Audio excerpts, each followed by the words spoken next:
Endi bitta qo'shiq aytib beray.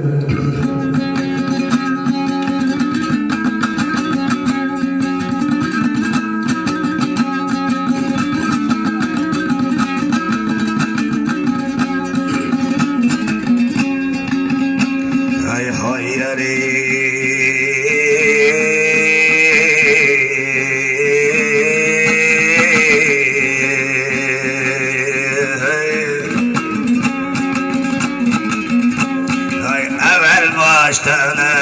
evvel baştan ay devletem kirege gitken ay tayrağında tayamakka ger yıkılsın suyamakka ay uygananın ay türden ay nar çökkenday vatırmakka ay otayam kirege gitken ay dua göy kirege gitken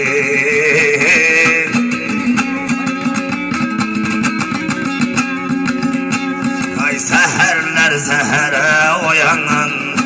ay tal beşiklerge yatayanan ay boyunda körbe kuvanan ay yine yem kirege gitken ay yegeçi kirege gitken ay bergeler söhbete kurgalı ay caman yollardan vurgalı ay nasihatler diye bir gelir babayam kirege gitken ay tağayam kirege gitken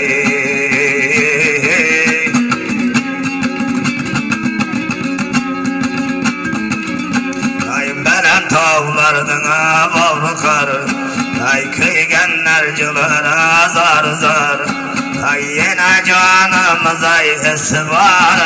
ay heleyem kirege gitken ay böyleyem kirege gitken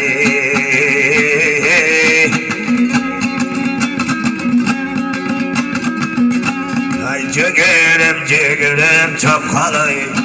ay kaderlerin ya citkeli ay oğalar canıma kildidir ay körpelerde teyle geli ay toylar bir sana yerinde ay eynen ay tonlar teyle geli ay emmeyem kirege gitken ay yegeçi kirege gitken